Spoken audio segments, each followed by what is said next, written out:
مدینہ منورہ میں ابراہیم نامی ایک عاشق رسول رہا کرتا تھا۔ اس کی نیک نامی بہت تھی، ہمیشہ حلال روزی کماتا اور اپنی آمدنی کا آدھا حصہ جشن ولادت منانے کے لیے علیحدہ جمع کرتا۔ ربیع النور شریف کی آمد ہوتی تو دھوم دھام سے مگر شریعت کے دائرے میں رہ کر جشن ولادت مناتا۔ اللہ پاک کے محبوب کے ایصال ثواب کے لیے خوب لنگر کرتا اور اچھے اچھے کاموں میں اپنی رقم خرچ کرتا۔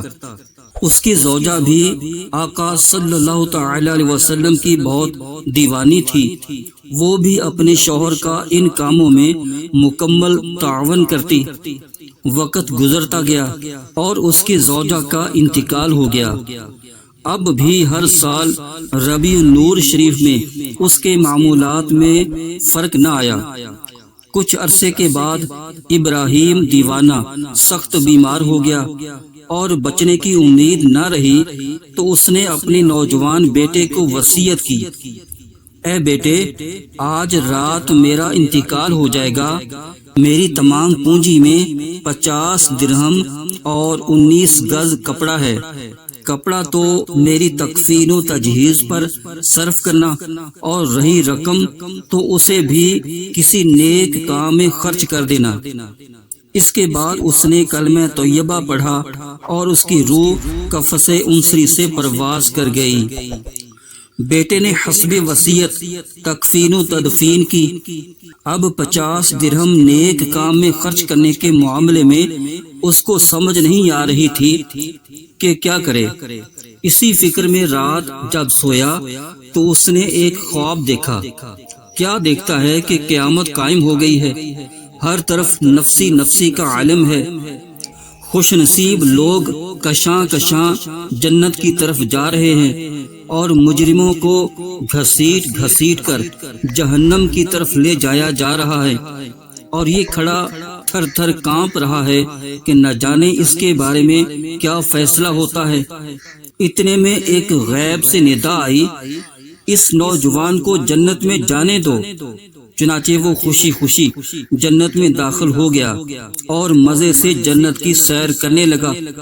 7 جنتوں کی سیر کرنے کے بعد جب 8ویں جنت کی طرف بڑھا تو داروغہ جنت رضوان علیہ السلام نے فرمایا، اس جنت میں صرف وہی داخل ہو سکتا ہے جس نے ماہ ربیع النور شریف میں ولادت مصطفیٰ صلی اللہ تعالی علیہ وسلم کے ایام میں خوشی منائی ہو۔ یہ سن کر وہ سمجھ گیا کہ میرے والدین مرحومین اسی میں ہونے چاہیے۔ اتنے میں آواز آئی، اس نوجوان کو اندر آنے دو، اس کے والدین اس سے ملنا چاہتے ہیں۔ لہذا وہ اندر داخل ہوا۔ اس نے دیکھا کہ اس کی والدہ مرحومہ نہر کوثر کے قریب بیٹھی ہے، ساتھ ہی ایک تخت بچھا ہے، اس پر ایک بزرگ خاتون جلوہ افروز ہیں اور اس کے ارد گرد کرسیاں بچھی ہیں جن پر کچھ پروقار خواتین تشریف فرما ہیں۔ اس نے فرشتے سے پوچھا، یہ خواتین کون ہیں؟ اس نے بتایا، تخت پر بیٹھنے والی خاتون شہزادی کونین سیدتنا فاطمہ الزہرا رضی اللہ تعالی عنہا ہے، اور کرسیوں پر جو بیٹھی ہیں ان کے نام یہ ہیں: سیدتنا خدیجہ الکبریٰ، سیدتنا عائشہ، سیدتنا مریم، سیدتنا آسیہ، سیدتنا سارہ اور سیدتنا ہاجرہ، سیدتنا رابعہ اور سیدتنا زبیدہ رضی اللہ تعالی عنہم اجمعین۔ اسے بہت خوشی ہوئی۔ اب مزید آگے بڑھا تو اس سے بھی زیادہ ایمان افروز منظر دیکھا۔ کیا دیکھتا ہے کہ ایک بہت ہی عظیم تخت بچھا ہے اور اس پر سرکار عالم مدار، مدینے کے تاجدار، دو عالم کے مالک و مختار، حبیب پروردگار، شافع روز شمار، جناب احمد مختار صلی اللہ تعالی علیہ وسلم اپنا پیارا پیارا چہرہ چمکاتے ہوئے رونق افروز ہیں۔ ارد گرد 4 کرسیاں بچھی ہیں، ان پر خلفائے راشدین علیہم رضوان متمکن ہیں، یعنی تشریف فرما ہیں۔ دائیں طرف سونے کی کرسیوں پر انبیاء کرام علیہ السلام رونق افروز ہیں اور بائیں جانب شہدائے کرام جلوہ فرما ہیں۔ وہ نوجوان آگے بڑھا، اب اس سے اس کے والد صاحب مرحوم ابراہیم بھی سرکار مدینہ راحت قلب و سینہ صلی اللہ تعالی علیہ وسلم کے قریب ہی جھرمٹ میں نظر آ گئے۔ والد صاحب نے اپنے لخت جگر کو سینے سے لگا لیا۔ وہ بہت خوش ہوا اور سوال کیا، پیارے ابا جان، آپ کو یہ عالی شان رتبہ کیوں کر حاصل ہوا؟ جواب دیا، الحمدللہ، یہ جشن ولادت منانے کا صلہ ہے۔ اس کے بعد اس نوجوان کی آنکھ کھل گئی۔ صبح ہوتے ہی اس نے اپنا مکان اونے پونے داموں بیچا اور والد مرحوم کے بچے ہوئے 50 درہم کے ساتھ ساری رقم ملا کر طعام کا اہتمام کیا اور علماء و صلحاء کی دعوت کی۔ اب خود مسجد میں رہنے لگا اور اپنی زندگی کے بقیہ 30 سال عبادت میں گزار دیے۔ بعد وفات کسی نے اسے خواب میں دیکھ کر پوچھا، کیا گزری؟ بولا، مجھے جشن ولادت منانے کی برکت سے جنت میں اپنے والد مرحوم کے پاس پہنچا دیا گیا ہے۔ بخش دے مجھ کو الہی بہر میلاد النبی، نامہ اعمال عصیاں سے میرا بھرپور ہے۔ تو ناظرین، جشن ولادت منانا کتنی بڑی سعادت کا موجب ہے، اور جشن ولادت منانے والوں کو اللہ تعالی نے کیسا عظیم الشان رتبہ عطا فرمایا۔ تو ہم سرکار صلی اللہ تعالی علیہ وسلم کا جشن ولادت کیوں نہ منائیں؟ دیکھیے نا، جو بھی نعمت اس کی یادگاریں ہوتی ہیں۔ مثلا کسی کے ہاں بچہ پیدا ہوتا ہے تو وہ بھی تو عقیقہ کی خوشی کرتا ہے، ختنے کی خوشی کرتا ہے، پھر ہر سال سالگرہ بھی لوگ مناتے ہیں، خوب خوشیاں کرتے ہیں، اس پر خرچ کرتے ہیں۔ تو ہمارے سب سے آخری نبی محمد مصطفیٰ صلی اللہ تعالی علیہ وسلم تو اللہ پاک کی سب سے بڑی نعمت ہیں، اور بہت بڑا انعام اور بہت بڑا احسان ہے کہ اللہ تعالیٰ نے ہمیں اپنے پیارے حبیب صلی اللہ تعالی علیہ وسلم کا دامن کرم عطا فرمایا۔ چنانچہ سورہ آل عمران آیت نمبر 164 میں ارشاد ہوتا ہے، بے شک اللہ پاک کا بڑا احسان ہوا مسلمانوں پر کہ انہی میں سے ایک رسول بھیجا۔ تو اللہ تبارک و تعالی نے ہم پر بہت بڑا احسان فرمایا کہ ہمیں اپنے پیارے محبوب صلی اللہ تعالی علیہ وسلم کی امت میں پیدا فرمایا، اور سرکار صلی اللہ تعالی علیہ وسلم کی آمد تو کیا ہوئی، ظلمتوں کے بادل چھٹ گئے، کفر و شرک کی آندھیاں ختم ہو گئیں، بتوں کی جھوٹی خدائی دم توڑ گئی، وحشت و بربریت کا قلع قمع ہو گیا، امن کا دور دورہ ہوا، رحمتوں کی بارشیں ہوئیں۔ بس یوں کہیے، مہر رسالت کا جب ظہور ہوا، یعنی سرکار صلی اللہ تعالی علیہ وسلم کی رسالت کا جب سورج طلوع ہوا تو سارے چاند تارے چھپ گئے۔ مسلمانوں، صبح بہارا مبارک، وہ برساتے انوار سرکار آئے۔ تو سرکار صلی اللہ تعالی علیہ وسلم کی عظمت کا بیان، ان کی ولادت کا بیان، سچی بات یہ ہے کہ مانے یا نہ مانے، سرکار صلی اللہ تعالی علیہ وسلم کی ولادت پاک کا تذکرہ کرنا یہ خود سرکار صلی اللہ تعالی علیہ وسلم کی سنت ہے۔ چنانچہ ترمذی شریف میں ہے کہ سرکار دو عالم صلی اللہ تعالی علیہ وسلم نے اپنا لقب شریف اور اپنی ولادت با سعادت کا ذکر مبارک کا بیان منبر پر کھڑے ہو کر خود بیان فرمایا۔ اور یہ تو مشہور حدیث ہے کہ سرکار صلی اللہ تعالی علیہ وسلم سے پیر شریف کے روزے کا پوچھا گیا، کیونکہ سرکار صلی اللہ تعالی علیہ وسلم ہر پیر کو روزہ رکھتے تھے۔ تو جب آپ سے سبب دریافت کیا گیا تو فرمایا، اس میں پیدا ہوا یعنی پیر کو میں پیدا ہوا اور پیر ہی کے دن مجھ پر وحی نازل ہوئی، تو سرکار صلی اللہ تعالی علیہ وسلم اپنا میلاد منانے کے لیے، اپنا جشن ولادت منانے کے لیے ہر پیر کو روزہ رکھتے تھے۔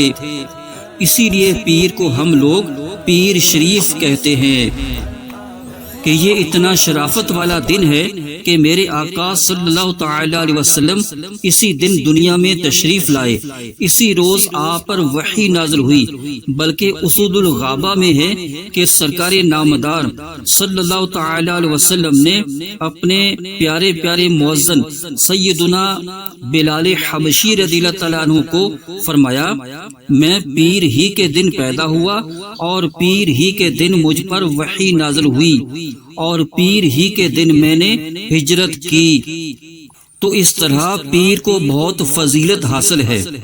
ابن کثیر میں ہے کہ سرکار صلی اللہ تعالی علیہ وسلم پیر کو پیدا ہوئے، پیر کو وحی نازل ہوئی، یعنی اظہار نبوت ہوا، اسی دن ہجرت کی اور پیر ہی کے دن مدینہ منورہ میں داخل ہوئے، یعنی مکہ مکرمہ سے بھی پیر کو روانہ ہوئے، اور جب مدینہ طیبہ میں داخل ہوئے اس دن بھی پیر ہی کا دن تھا۔ اے کاش ہم بھی جب سفر مدینہ اختیار کریں تو یہ سنت بھی ادا ہو جائے کہ ہم یہاں سے پیر کو روانہ ہوں، ہماری فلائٹ پیر ہی کی دن ہو، اور جب مدینہ پاک میں داخل ہوں تو وہ بھی پیر شریف کا دن ہو۔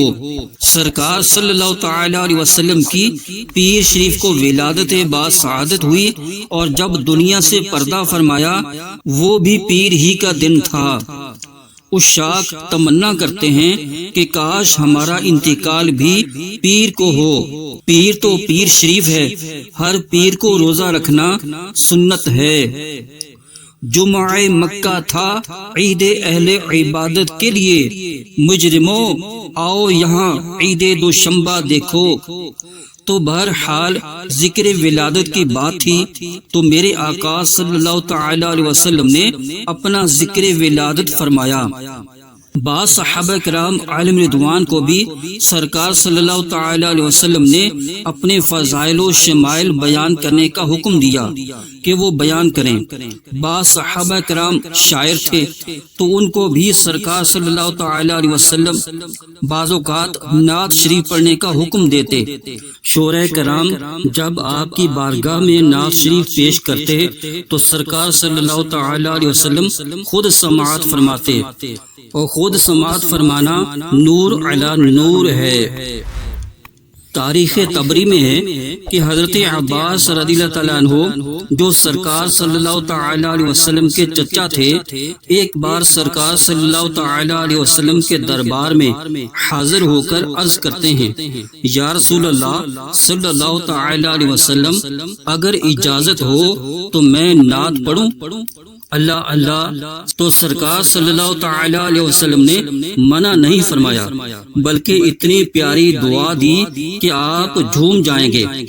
میرے آقا صلی اللہ تعالی علیہ وسلم نے فرمایا، پڑھو، اللہ تعالیٰ تمہارے منہ کو سلامت رکھے۔ تو نعت خوان کو یہ دعا دینا سنت ہے کہ اللہ تیرا منہ سلامت رکھے۔ الحمدللہ اہل سنت کا بچہ بچہ نعت خوان ہے۔ اہل سنت کے ہر نعت خوان کے منہ کو اللہ پاک سلامت رکھے۔ تو بہرحال سیدنا حضرت عباس رضی اللہ تعالیٰ عنہ نعت شریف پڑھنے لگے۔ وہ نعت کیا پڑھی، بس وہ ذکر میلاد کیا۔ اس محفل میلاد کے قربان جو سرکار صلی اللہ تعالی علیہ وسلم کے حیات ظاہری میں منعقد ہوئی، اور سرکار صلی اللہ تعالی علیہ وسلم نے خود شرکت فرمائی اور اپنا میلاد پاک سنا۔ ان میں سے 8 اشعار یا مصروں کا ترجمہ پیش کیا جاتا ہے۔ وہ اشعار عربی میں تھے تو اردو میں ان کا ترجمہ پیش کیا جاتا ہے۔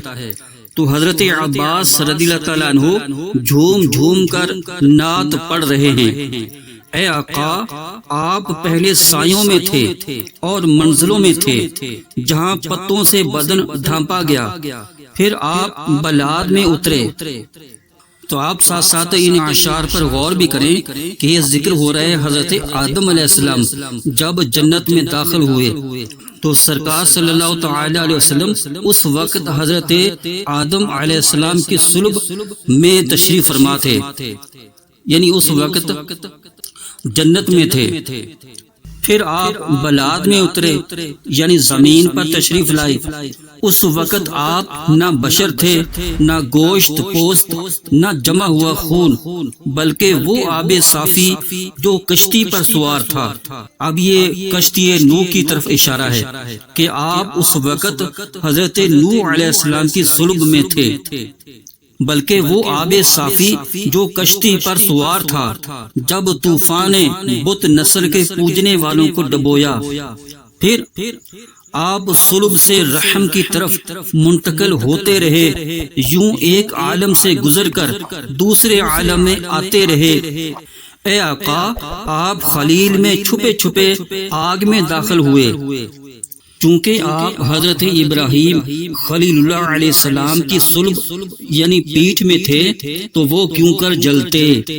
حضرت عباس رضی اللہ تعالیٰ عنہ کا عقیدہ کتنا مضبوط تھا، کیسے پکے سنی تھے، یہاں تک کہ ہوتے ہوتے حضرت اسماعیل علیہ السلام میں تشریف لائے، یہاں تک آپ بنو ہاشم میں آ گئے تو عبد المطلب سے ہوتے ہوئے حضرت عبداللہ میں ودیت ہوئے۔ اس کے بعد حضرت عباس رضی اللہ تعالیٰ عنہ عرض کرتے ہیں، یا رسول اللہ صلی اللہ تعالی علیہ وسلم، جب آپ پیدا ہوئے آپ کے نور سے زمین چمک اٹھی اور آفاق روشن ہو گئے۔ یا رسول اللہ صلی اللہ تعالی علیہ وسلم، تو اب ہم اس ضیاء اور نور میں ہیں اور ہدایت کے راستوں پر چل رہے ہیں۔ وہ جو نہ تھے تو کچھ نہ تھا، وہ جو نہ ہو تو کچھ نہ ہو، جان ہے وہ جہان کی، جان ہے تو جہان ہے۔ تو ذکر میلاد کا سلسلہ کوئی نیا نہیں، ٹھیک ہے وہ انداز اور تھا اور اب انداز اور ہے۔ پہلے چراغ ہوتے تھے، اب بلب ہیں۔ پہلے ہاتھ کے پنکھے جھلتے تھے، اب پنکھے چل رہے ہیں۔ پہلے کپڑے ہاتھ سے سلتے تھے، اب مشین سے سلتے ہیں۔ پہلے قرآن پاک پتوں پر، چمڑے پر، ہڈی پر لکھا جاتا تھا، اب کتابت ہوتی ہے اور پریس میں چھپتا ہے۔ تو بات تو وہی ہے کہ میلاد شریف کی اصل تو موجود ہے، ذکر ولادت کی اصل موجود ہے۔ انداز ہر دور میں مختلف رہا ہے، جب تک کوئی انداز شریعت سے نہیں ٹکرائے گا وہ ناجائز نہیں۔ تو الحمدللہ ذکر ولادت یہ ہمارا حصہ ہے، ہمارے لیے یہ شرف ہے اور الحمدللہ ہمیں عطا ہوا۔ اللہ تعالی ہمیں اسی میں رکھے کہ ہم ہمیشہ محبوب پاک کے ذکر میلاد کی دھومیں مچاتے رہیں۔ حشر تک ڈالیں گے ہم پیدائش مولا کی دھوم، مثل فارس نجد کے قلعے گراتے جائیں گے۔ خاک ہو جائیں عدو جل کر مگر ہم تو رضا، دم میں جب تک دم ہے ذکر ان کا سناتے جائیں گے۔ رہے گا یوں ہی ان کا چرچا رہے گا، پڑے خاک ہو جائیں جل جانے والے۔ مٹ گئے مٹتے ہیں مٹ جائیں گے اعداء تیرے، نہ مٹا ہے نہ مٹے گا کبھی چرچا تیرا۔ سرکار صلی اللہ تعالی علیہ وسلم کا ذکر پاک ہو رہا ہے اور اب سے نہیں زمانے سے ہو رہا ہے۔ حضرت سیدنا امام قسطلانی رحمۃ اللہ تعالی علیہ اپنی کتاب مواہب الدنیا میں فرماتے ہیں، اور ولادت با سعادت کے ایام میں محفل میلاد کرنے کے خواص میں سے ہے یہ امر مجرب ہے کہ اس سال امن و امان رہتا ہے اور ہر مراد پانے میں جلدی آنے والی خوشخبری ہوتی ہے۔ اللہ پاک اس شخص پر رحمت نازل فرمائے جس نے ماہ ولادت کی راتوں کو عید بنا لیا۔ تم بھی کر کے ان کا چرچا اپنے دل کو چمکاؤ، اونچے میں اونچا نبی کا جھنڈا گھر گھر میں لہراؤ۔